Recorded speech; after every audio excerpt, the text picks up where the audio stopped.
So there was this prince that was 29 years old that was a spoiled, silver spoon fed son of a gun. He was 29 and he was raised in pure luxury because his father wanted him to be the successor of the throne, and he didn't want him to get any weird ideas growing up, like becoming a spiritual leader or something like that. But eventually the prince got tired, and he decided to set out on a trip with his chariot, leaving that ambience of pure luxury. And during that trip, he would see some things that would change his perception of what life really was like. They were in the middle of the trip when he asked the charioteer to stop, and he pointed out the window, and he asked, "What is that?" And the charioteer was like, "What do you mean?" The prince was pointing at like an old man, and the charioteer didn't understand. And the prince asked, "Why does he look like that? What happened to him?" And the charioteer was like, "Oh, he's just very old, like maybe you haven't seen someone so old, but it's like your father, but just way older. But like, don't worry, that's gonna happen to all of us, to me, to you. Don't worry." And the prince was shocked because he had never seen someone so old. It sounds kind of crazy, but during that trip, they would stop a couple more times. After seeing the old man, they would see a person visibly deformed by illness, like lying on the side of the road, like miserable looking, and the dead body of a person being carried. And both times the prince asked the charioteer to stop and asked him, like, "What is that?" And the charioteer was like, "Yeah, that's normal. Yeah, we are subject to becoming ill at any time, Oh, and by the way, one day your heart's gonna stop beating. Everybody around you is going to die. You will rot, and someone will think about you for the last time, and then no one will think about you ever again." And the prince was like, the prince was in shock naturally, because it was his first time coming in contact with this kind of suffering, And he said, "You know what? Let's go back. Like, I'm not feeling it." So they were heading back home, but the prince would see one last thing that would change his perception on suffering. He was looking out the window. By this point, he was probably already traumatized, when he saw a man seated at the foot of a tree, like perfectly still with his legs crossed, with the eyes closed, in very simple clothing, and he had a shaved head.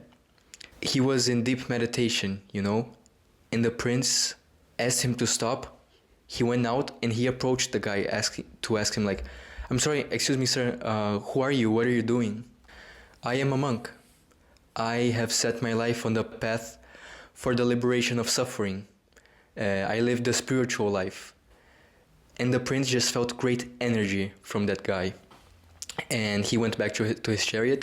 And for the rest of the trip, he remained in silence, like in the back, thinking about what the monk had said, liberation from suffering.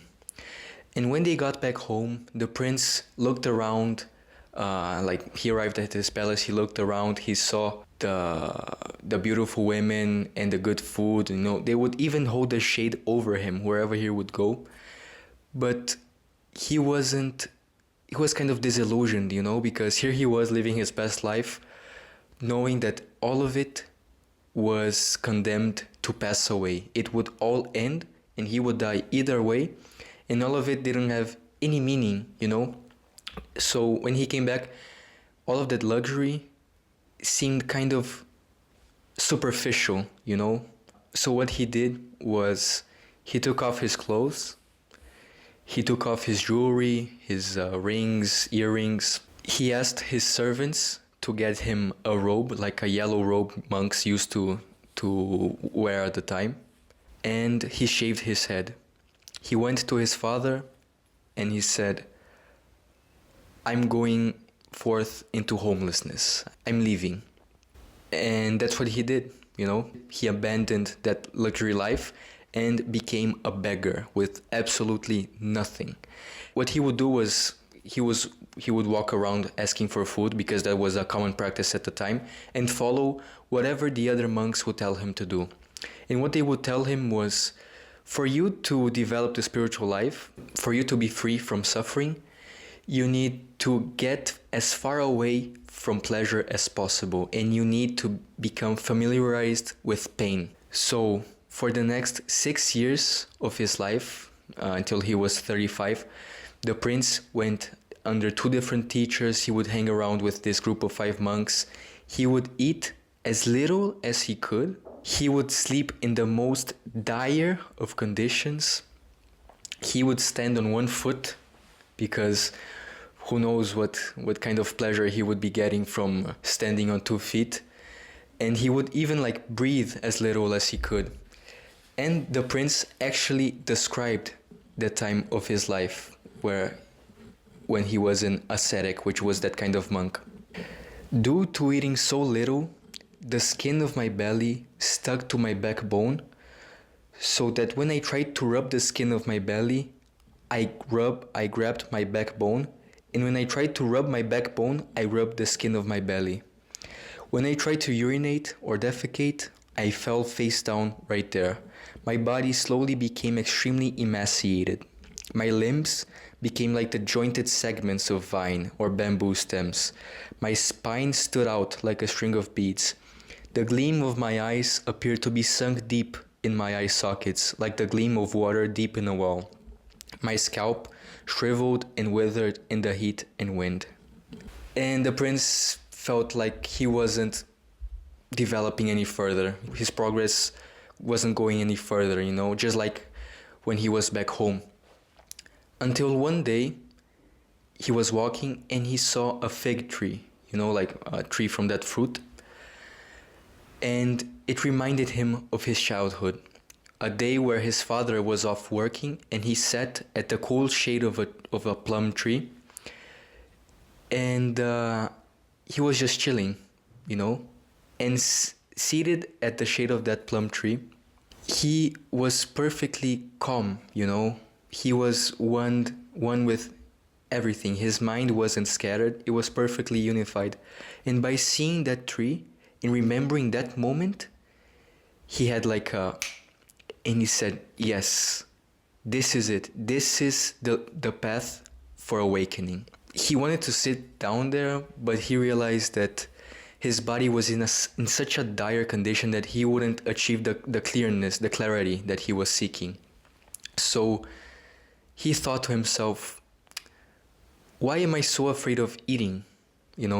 Why am I afraid of eating when it has nothing to do with the sensual pleasure of it, because of the taste and the warmth and the texture. It has nothing to do with the pleasure. I just want to eat, So that day, he went and he served himself just the right amount of food. He served himself solid food. He ate rice and porridge. The group of monks that hung around with him despised him. They judged him because they thought he had given in to the life of luxury. But he didn't give it much attention. He came back to that tree, sat on its foot, and said to himself, let my skin and sinews and bones dry up, together with all the flesh and blood of my body. I welcome it, but I will not move from this spot until I have attained the supreme and final wisdom. The prince sat in meditation at the foot of that tree for 49 days, 7 weeks, and on the 49th night, he became enlightened. He achieved nirvana, perfect liberation from suffering. And later, when asked about what had happened to him in that process of transformation from his consciousness, he said, remember me as the one that has awakened, the Buddha. So that prince really existed. His name was Siddhartha Gautama from the Sakya clan back in India, and he became enlightened at 35, over 2,500 years ago. And fun fact, that tree under which he sat still has a living relative. And the Buddha used to compare this process of awakening as the growth of a lotus flower, which is a flower that grows underwater, even like in muddy waters, with nothing but sunlight. And when it rises above the surface, it blooms into a beautiful flower. Just as we human beings are surrounded by trouble, and we try to rise above suffering, to enter a new state of consciousness. And that is why the lotus flower is one of the main symbols of Buddhism. But before we go any further, we need to talk about enlightenment, what this really means, because it's just a word. So what is it? What does all of this mean? So basically, it's realizing that we are not the thoughts, we are not the voice in our heads. So this voice in our heads that is thinking all day without stopping, every day, that is the thinking mind. And there is a bug in the programming of the human mind that equates that all of those thoughts, all of that thinking, as a part of who we are, And our lack of awareness that there is the thinking mind, that it is there and it is going to think, attaches us to all of it, And us and our minds and our thoughts and our opinions, it all becomes one thing as our sense of identity. So the mind is a very intelligent and useful tool, like clearly, but when it takes over and we are not aware of it, it simply becomes dysfunctional, And this is what the Buddha had to say about it. I do not perceive even one other thing, O monks, that is so unwieldy, that leads to such great harm, that when undeveloped and uncultivated entails such great suffering as the mind. An undeveloped mind is truly unwieldy, leads to great harm, and when uncultivated entails great suffering. And I do not perceive even one other thing, O monks, that is so wieldy, that leads to such great benefit, that when developed and cultivated entails such great happiness. A developed mind is truly wieldy, leads to great benefit, and when cultivated entails great happiness. So that is the natural dysfunction of the human mind in its normal state that has been recognized by these spiritual teachings, like long time ago. And thinking becomes an addiction, and we can't stop it. And we don't even realize we are doing it, And alcohol, weed, sex, sensual pleasures as a whole, what they are seeking is for us to stop thinking, I don't want to think about it. But what spirituality seeks is not at subduing the thoughts, but rising above them by recognizing that the thinking mind is there. So that is the main dilemma of humankind, that unconscious thinking, that identification with thought, and that complete identification with what we think is called the ego, which is our thought profile from which we derive our sense of identity from. And it creates internal suffering. And because of our internal suffering, it also manifests itself as external suffering, because misery loves company. And the ego tries to attach itself to other things. It tries to get external things to fulfill that sense of separateness from the world, But ultimately it fails because nothing can really fulfill it. The problem is deeper than that, and that what is the Buddha meant, why the Buddha focused so much on getting rid of that desire. So the ego attaches itself to possessions, this is mine. It attaches itself to people, to accomplishments, to views. And when all of those things are threatened, the ego feels threatened, so it fights back. And once One of the awakened disciples of the Buddha was asked why monks fight with other monks. Why is it, Venerable Sir, that ascetics fight with ascetics? It is because of attachment to views, adherence to views, fixation on views, addiction to views, obsession with views, holding firmly to views that ascetics fight with ascetics. And if you have ever watched or seen a political conversation taking place, you know what he is talking about. But the ego is not necessarily evil or wrong. It's just unconscious, you know? Just as like darkness isn't really anything, darkness is the absence of light, the ego is absence of consciousness. And that is what is meant when they call the Buddha the torch bearer of humankind. I wanted to do a little experiment to see if we could stop thinking, to try to stop thinking for just a few seconds. Ready? Go.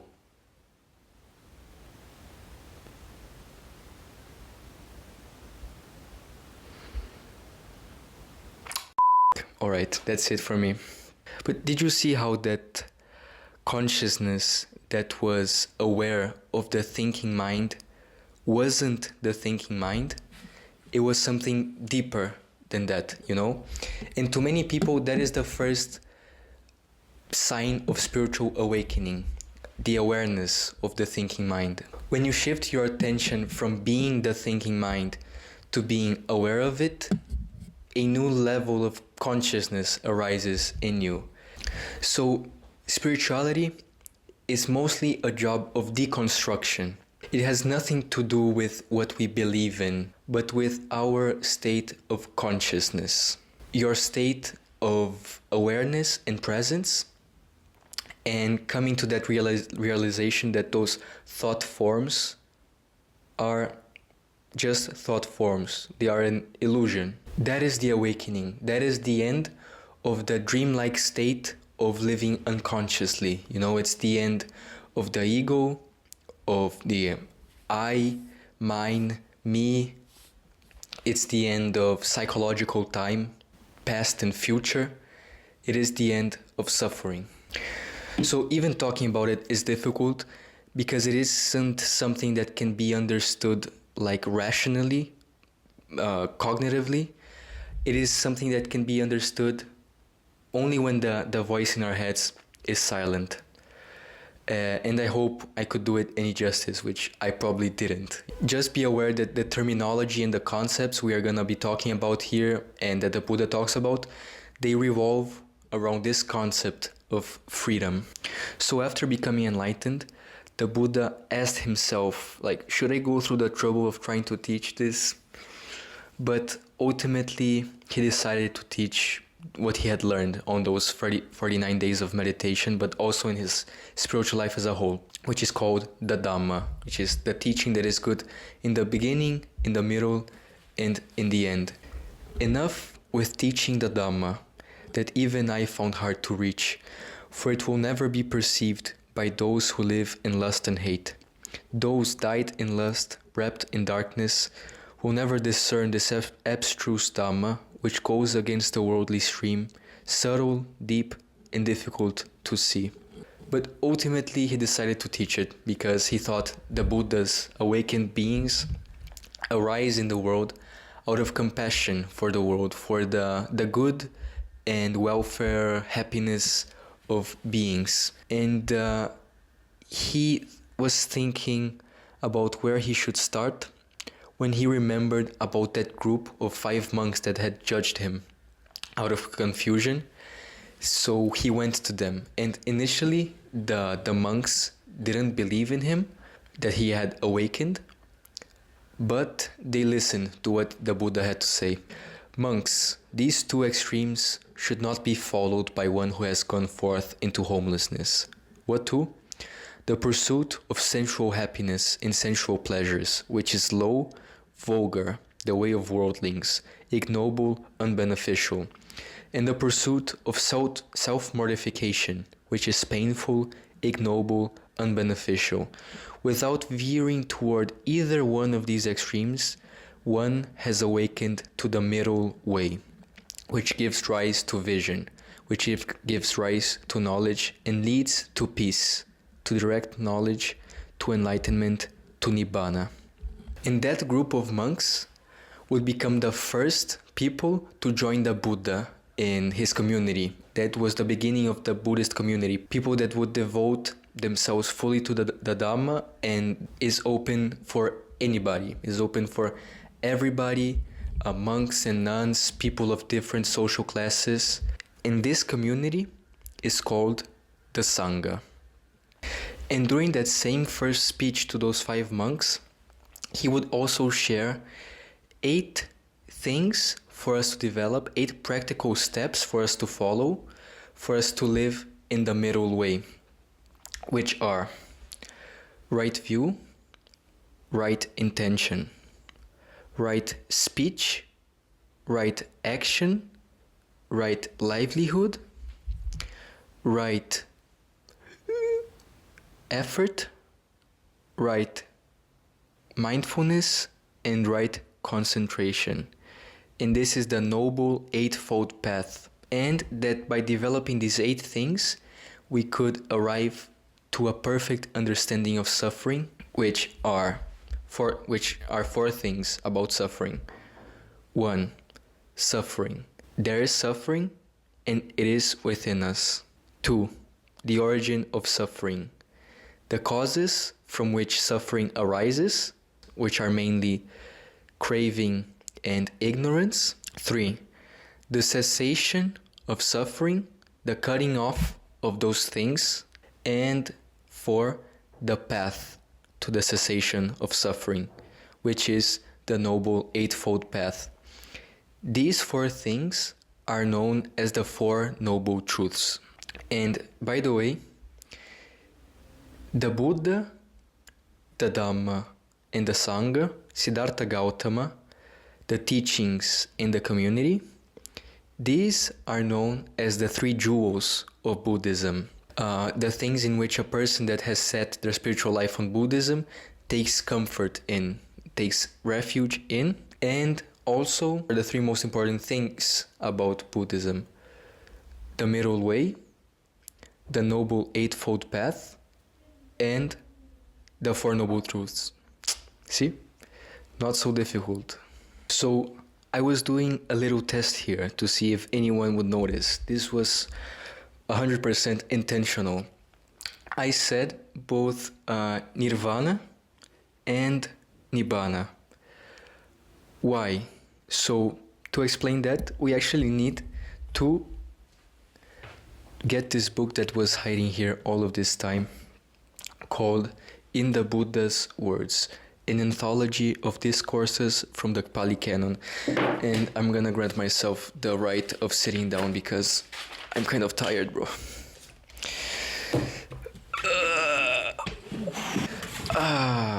Much, much better. Now we are talking, bro. Just let me settle in.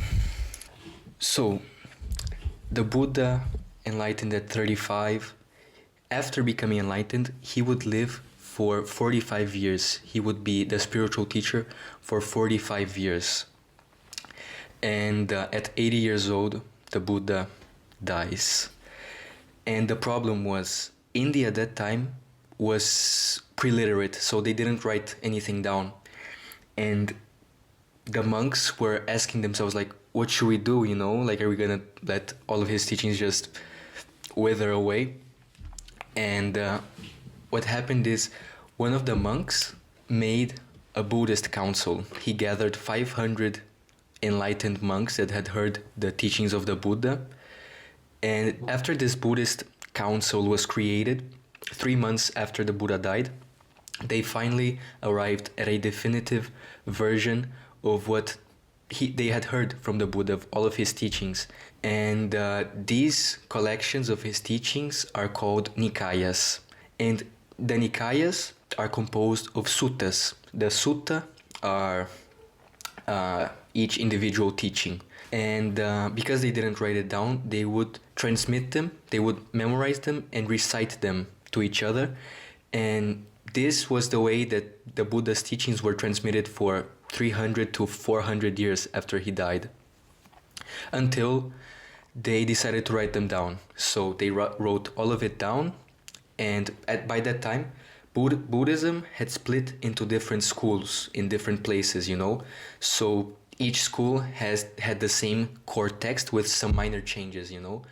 But everything was safe, everything was good. We had the Buddha's teachings spread out throughout India until Islam started to spread from the Middle East. And there was the Muslim invasion in northern India. And what happened is all of the books were destroyed. Yep, all of the books were destroyed, except one of them survived. Only one of the books survived intact, because one of the Buddhist schools had moved to Sri Lanka, which is an island. And the Muslims never got to that island. The thing is, the text was written in a slightly different language from Sanskrit, which was the language used in northern India at the time. And that language is known as Pali, which is the language in which this book, the only existing intact book of the Buddha's teachings, is written. So that's why the terms here also have their counterpart in Sanskrit, you know. So we have Siddhartha Gautama, which is Sanskrit, India, and then we have Siddhartha Gautama, which is Pali. Karma, Kama, Dharma, Dhamma, Sutta, Sutras. So this book right here is the closest we can get to what the Buddha himself actually taught. This is the most ancient artifact of Buddhist literature discoverable. And it may look very intimidating at first because it is so long. It's like 420 pages and like it's a lot of text. But what the editor of this book did was he grabbed what he perceived to be the most important suttas from the Nikayas, from all of the Nikayas, and organized them thematically and from most simple to most complex, and made a definitive introduction to the Buddha's teachings. This is in the Buddha's words. So Buddhism is a religion in the sense that it wants us to reconnect with something, with that state of consciousness, but it isn't necessarily theistic in the sense of there being gods or not, or being dogmatic, saying only I am true and everything else is wrong. Because I don't think that was the intention of the Buddha. The Buddha wasn't a god. He was just a guy. He was a guy that was willing to let go of everything that he had, because he realized that all that was added on top of his life didn't really add anything to it, you know? Like a guy that was willing to go really, really, really deep within himself to understand the nature of things and understand the human condition, you know, of why we are so dissatisfied, why we always want more, why we do things that we know are wrong, that are bad for us, why we let ourselves get dragged by emotions and sensual pleasures. Basically, why there's so much suffering on earth and the cause of that. Why? To bring it to an end. And it's important to not get too attached to the words of Buddha, because they are just words. His words are a signpost pointing to something he wants us to see for ourselves. So it's easier for us to get attached to them, to make enlightenment a superhuman, impossible achievement, because that's what the ego wants it to be. And that's why the Buddha defines enlightenment not with a definition by itself, but as the end of suffering. So it's a negative statement. So our minds can't grab it and put it in a little box and put a label on it. So because of this book being so dense, it presents us with a lot of concepts that we are unfamiliarized with. But it's clear that suffering is the thing that is in the center from which all of the other concepts revolve around. And the Buddha's insight that suffering is ultimately avoidable. But what does he mean by that? So, for example, let's see the picture of this monk right here. So this is a Vietnamese Buddhist monk that burned himself as a protest for the way that Buddhists were being treated by the Vietnamese government. And of course he is in a lot of physical pain, right? Because that isn't avoidable when you're literally on fire. But he doesn't seem to be suffering at all. And that makes us question, is suffering inherently ingrained into unpleasant things?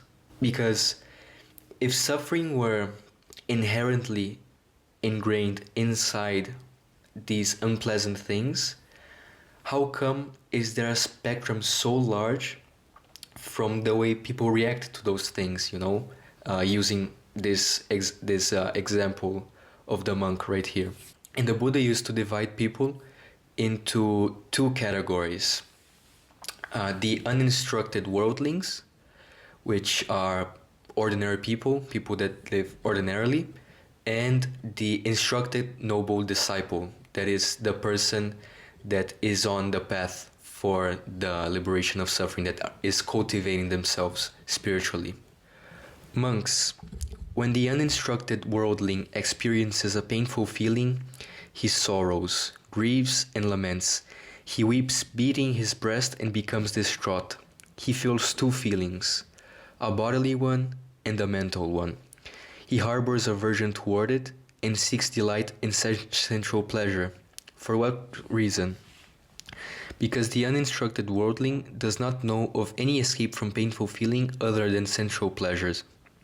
But monks, when the instructed noble disciple experiences a painful feeling, he does not sorrow, grieve, or lament. He does not weep, beating his breast, and becomes distraught, and does not seek delight in sensual pleasure. For what reason? Because the instructed noble disciple knows of an escape from painful feeling other than sensual pleasure.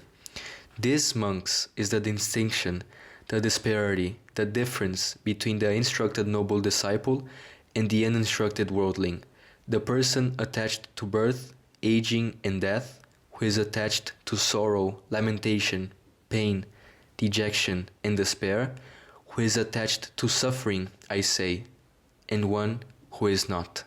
And one of the most important principles of the Buddha is that actions have consequences.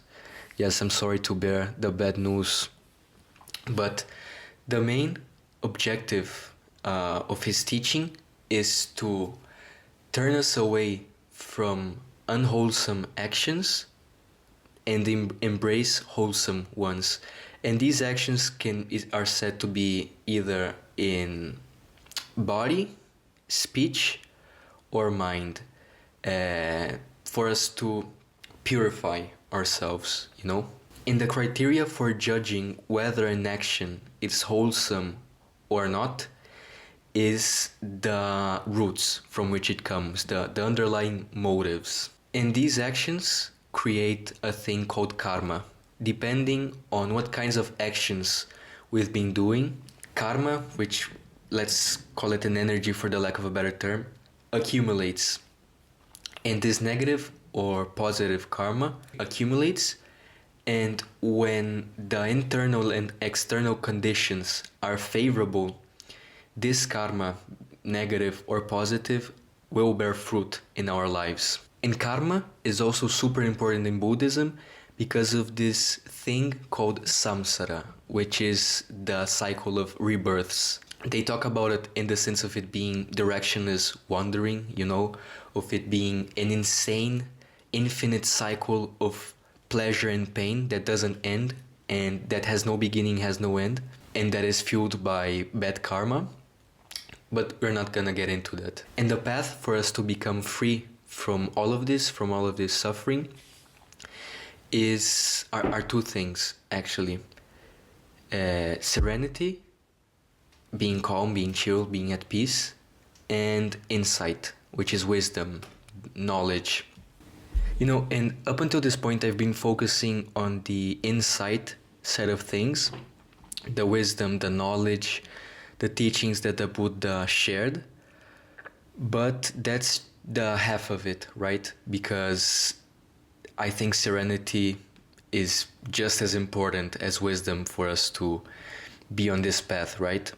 The Nikayas used to compare the process of taming the mind as the same as taming a wild animal.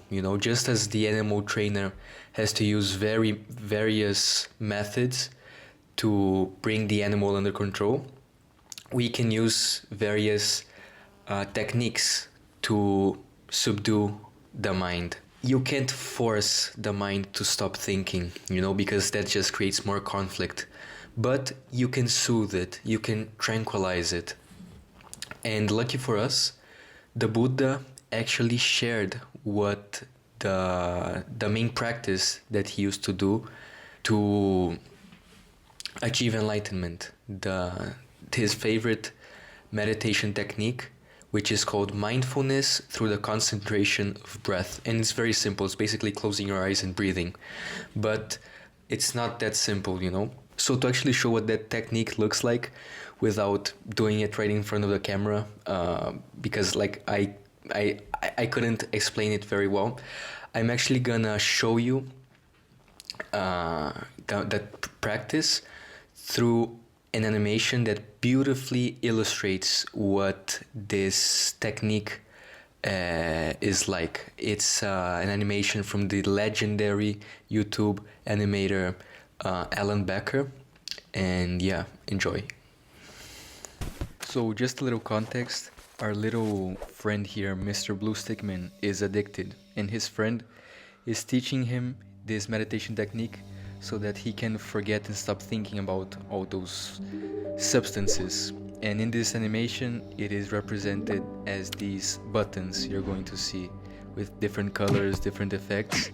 And in the beginning, he starts fighting off these fights and he starts to win, but they arrive all at once and he starts fighting them, they become bigger and stuff. And his friend realizes, bro, you're not meditating, chill. So he takes his hand and say, bro, just breathe. And he breathes in, he breathes out. And what happens is, when he focuses on that breath, you are taking away the power of that thought, you're not engaging.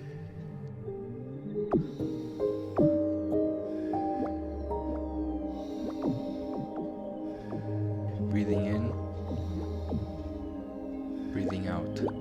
Mindful breathing in, mindful breathing out. And it's natural, you're gonna go to fantasy world and you're gonna start daydreaming and stuff, and you're gonna go from one thought into the other, you're gonna have fun and you're gonna be happy and stuff, but that's just gonna lead you to the same place. So you come back without frustrating yourself too much, you breathe in and you breathe out.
So that's it. That's the main meditation practice that the Buddha used in his enlightenment journey. And for meditation, it's advisable for you to have your back straight, but especially your chest and neck, for your head to be at straight. Unfortunately, all stories need to come to an end, and the Buddha, when he was 80 years old, he fell very ill, and he felt death approaching. As he said, all things are subject to impermanence, and that we shouldn't be too troubled about it. Everything has a beginning and an end. And actually, what he taught, what he wanted us to reach, was stillness, which is beginningless and endless.